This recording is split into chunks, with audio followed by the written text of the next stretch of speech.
Hello friends, தளபதியோட 69வது படத்தை இவங்க தான் டைரக்ட் பண்ண போகிறாங்க அப்படிங்கிற மாதிரி பார்த்தீங்கன்னா தகவல் வெளிவந்திருக்கு. ஸோ அது யார் அப்படிங்கிறத பற்றி இந்த ஒரு வீடியோவில் பார்க்கலாம். அதுக்கு முன்னாடி நம்ம சேனலை இன்னும் சப்ஸ்கிரைப் பண்ணலாம், சப்ஸ்கிரைப் பண்ணிக்கிங்க. வாங்க வீடியோக்குள்ளே போகலாம்.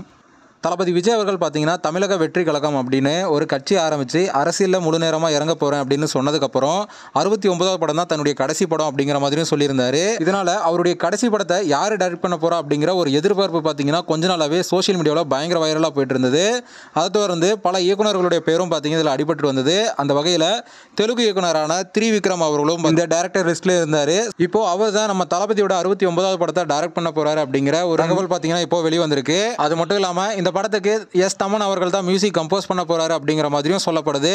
ஏற்கனவே இந்த படத்தை டிவிவி என்டர்டைன்மெண்ட் தான் தயாரிக்க போறாங்க அப்படிங்கிற மாதிரி ஏற்கனவே நம்ம பார்த்துருந்தோம். ஸோ இந்த படத்துக்கான அஃபிஷியல் அனௌன்ஸ்மெண்ட் பார்த்தீங்கன்னா மார்ச் அல்லது ஏப்ரலில் வெளியாகும் அப்படிங்கிற மாதிரியும் எதிர்பார்க்கப்படுது. ஆனால் நம்ம தளபதியோட ரசிகர்கள் பார்த்தீங்கன்னா தமிழ் டைரக்டரோட டைரக்ஷனில் நடித்தா நல்லாயிருக்கும் அப்படிங்கிற மாதிரி தான் எதிர்பார்த்துட்டு இருக்காங்க. ஸோ நம்ம தளபதி விஜய் அவர்கள் யாரை சூஸ் பண்ண போகிறாரு அப்படிங்கிறது அஃபிஷியல் அனௌன்ஸ்மெண்ட் வந்ததுக்கப்புறம் தான் தெரிய வரும்.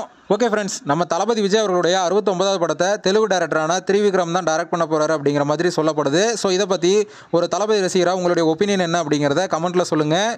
இந்த வீடியோ பிடிச்சிருந்தா லைக் பண்ணுங்கள், ஷேர் பண்ணுங்கள். இது போன்ற தளபதி பற்றின அப்டேட்களை தெரிந்து கொள்ள நம்ம சேனலை சப்ஸ்கிரைப் பண்ணி சப்போர்ட் பண்ணுங்கள். அடுத்த ஒரு வீடியோவில் பார்க்கலாம்.